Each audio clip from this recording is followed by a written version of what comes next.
Hello everybody, Ethan here. Along with Dreadnoughts, Terminator armor is probably one of the more iconic things from the Warhammer 40k universe. With the release in 10th edition of the updated Terminator squad, I thought it'd be fitting to take a look back at some of the other makes, models of Terminator armor. And yeah, there's a lot. So I'm going to break them down. I'm going to talk about the individual armor type, and then what it encompasses. Because we have the Mark 1 and 2, which are the egg-looking ones, and one that kind of looks like a Hulk killer suit, if I'm being honest with you.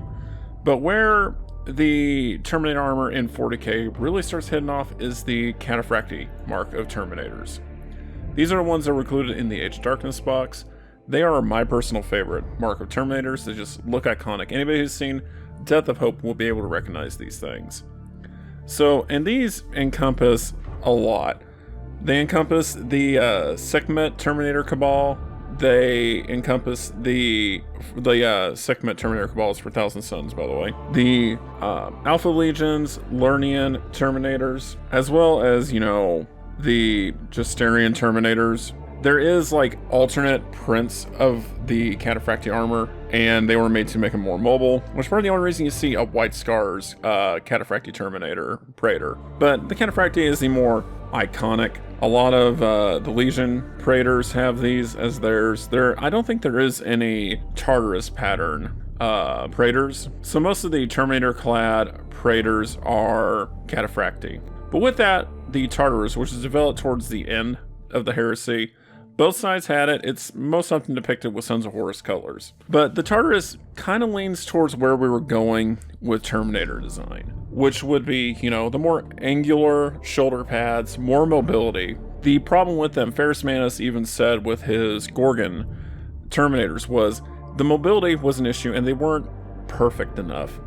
Which, you know, for what they did, Terminator armor is the most valuable suit of armor. So this one encompasses, you know, I really want to say it encompasses the Scarab Occult Terminators, but I cannot confirm that. I know that a lot of the Traitor Legions Terminators are based off of these, just because that was what was made available to them towards the end of the Heresy.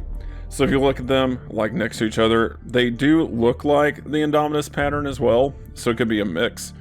But for some legions, you can definitely tell they lean a little bit heavier into the Tartarus pattern. Now comes, so the Saturnine pattern kind of falls in between here, and I don't know how I feel about it. And of course you got, so I left them out in the Dreadnought video, but I cannot mention Terminators without the Legio Custodes with their Aquilon and Alaran Terminator armor. They, these are the worth a couple of planets value Terminators, and they are the most powerful Terminator mark. They are locked solely to the Legio Custodes. They are perfection incarnate, and honestly, these things, you're probably not killing whatever's in these things. So like in lore, not in practice. On tabletop, they're not that horrible to deal with. Low mobility definitely caps them out. But yeah, I can't not talk about them because, getting into 40k, I originally started out playing Custodes, never went far with it, and I adore the Alaris Terminator armor. And those two were made just for Custodes. Now, getting into the one we all know and love is the Indominus pattern. So this encompasses a lot of different units that are currently in the game. They just got the Terminator squad, not the Assault squad for some reason. Not yet anyway, at the time of this video being made. The Terminator squad is, 5 to 10. And, it's your heavy bolters, heavy flamer, Gatling gun list. And if you're playing Dark Angels, you have access to the plasma cannon, which I wish was for all legions, but I can understand the Dark Angels need their thing. So the base, there's, bolters, combi weapons, stuff like that. Just really good rate of fire. Being able to drop in behind enemies is really good.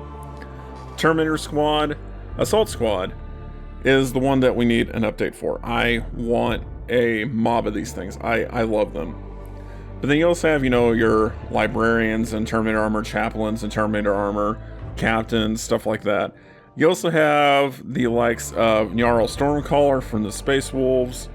You have the Blood Angels locked in and Space Wolves Terminators. Then it's just a lot of different marks of the same armor.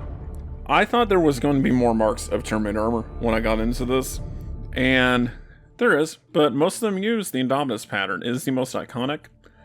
You've got our Jack Rockfist from the Space Wolves, they use it. You got, every single Chaos Legion seems to have access to a near infinite number of these things.